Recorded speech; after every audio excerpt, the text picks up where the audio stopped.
It was a quiet, hot morning in Ouagadougou, and traffic moved slowly through the dusty streets at the corner of a main road. A young man stepped out of an old black SUV, wearing a loose shirt, sandals, and a faded cap pulled low. He looked like any ordinary Burkinabe citizen, calm, quiet, not trying to draw attention, but this man was not ordinary. It was President Ibrahim Traoré. He had chosen to visit the French embassy that morning alone, and without an escort. No sirens, no red carpet, no flashing lights. He often moved this way, simple, low profile, unpredictable. He believed in facing the world the way his people lived, with humility and strength. The purpose of his visit was serious. He wanted to deliver a personal diplomatic message directly, not through a letter, not through ministers. It involved French military activities, recent intelligence reports, and sensitive national matters.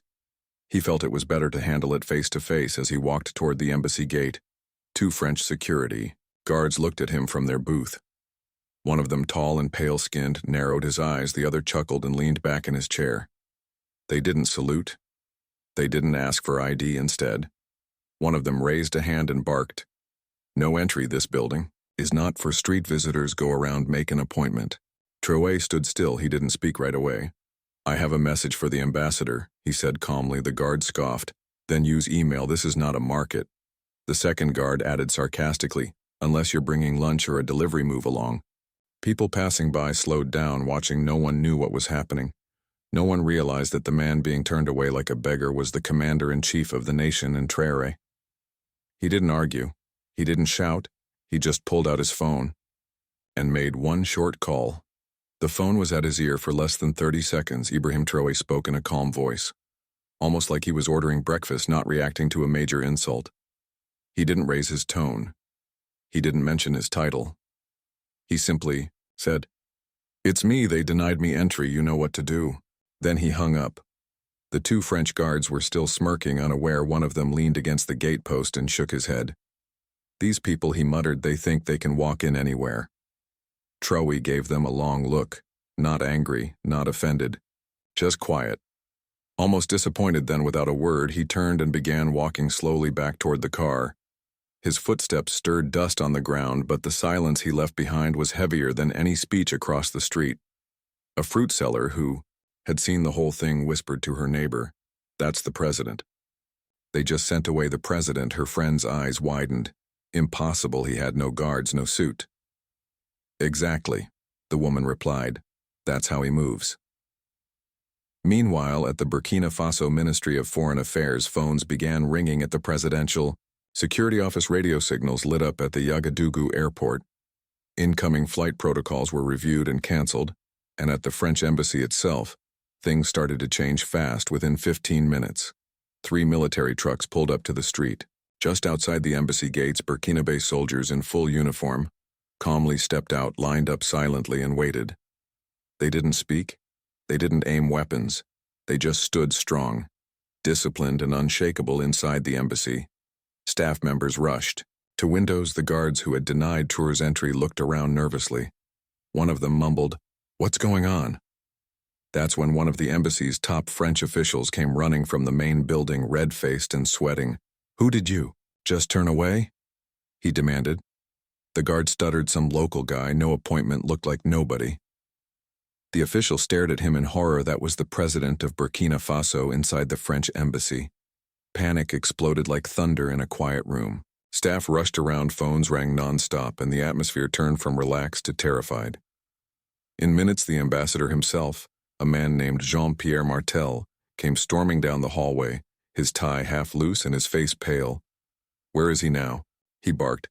"He left, just walked away," one assistant replied. The ambassador slapped his hand on the table. "You let the president of the republic walk away from his own embassy? Mondeur." The guards tried to explain. He had no ID, no bodyguards, no appointment. "You don't need an appointment to speak to a man who controls the entire country," Martel snapped.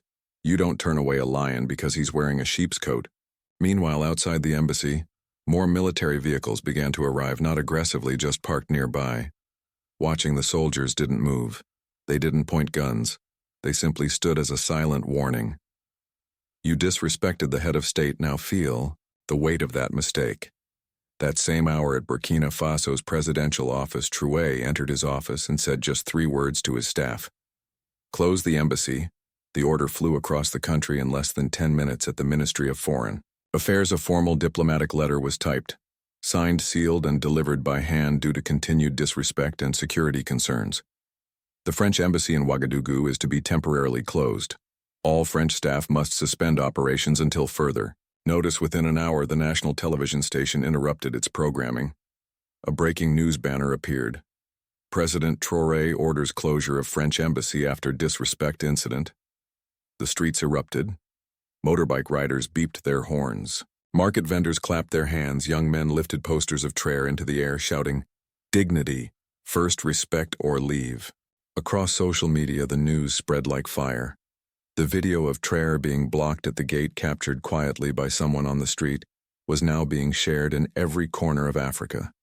By evening, Burkina Faso was on fire with pride, not with violence, but with voices. The people, rich or poor, young or old, stood united in one powerful message.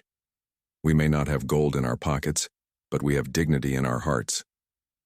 At universities, students held emergency discussions under mango trees, calling Traoré's move a lesson in silent power. In markets, women danced and sang, calling him the son of Sankara. Street artists sprayed fresh graffiti on walls, bold letters reading, "Respect Africa or pack your bags." Meanwhile, the French embassy scrambled behind closed doors.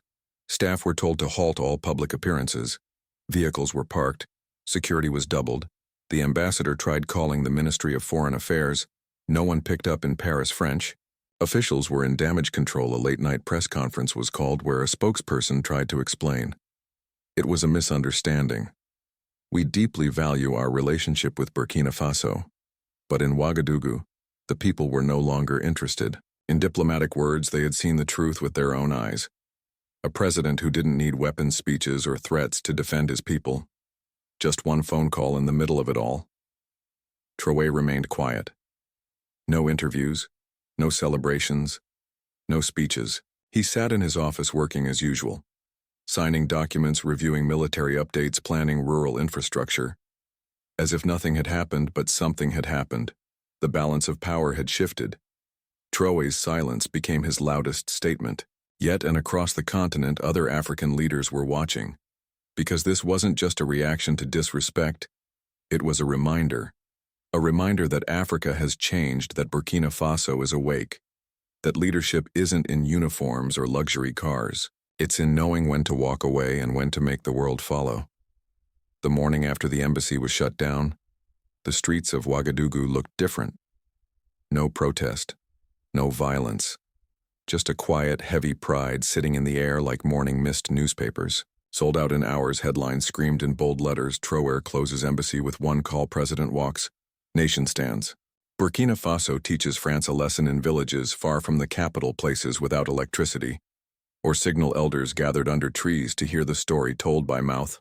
One man stood in front of his community and said, "Yesterday they closed the gates on our son. Today he closed the gates on their power." In high schools, teachers stopped their lessons to discuss what had happened. Students who often dreamed of escaping to Europe now raised their hands and asked, "Why should we go where we're not respected?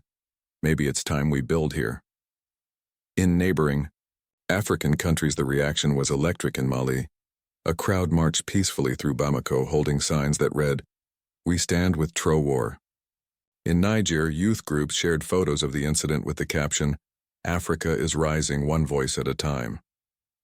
In Senegal, a famous radio host said on air, "This is not about France, it's about the mindset. For the first time, we're seeing a leader who doesn't shout, but when he moves, the earth shakes." Even inside France, African diaspora communities praised Traoré's calm power.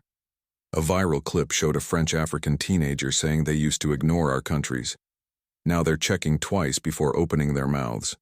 But back in Ouagadougou, in a quiet part of the city, President Ibrahim Traoré sat at a round table with his advisors. No celebration, no ego, just plans. He pointed at a map. "Let's invest more in local gold refining. Let's review every foreign company. And let's protect every chief, every teacher, every farmer." "The way I protect this chair I sit in," someone asked him. "Mr. President, do you want to address the people?" He shook his head. They already understand. My job is not to make noise. My job is to build something that speaks. Louder than words, he stood, adjusted his sleeves, and walked out. And as he passed through the courtyard, a young soldier saluted him and said, "You didn't close just an embassy, sir. You opened our eyes." Trey nodded. Once that was all. 3 days after the French embassy was closed. Its building stood still, quiet, gates, locked, curtains drawn.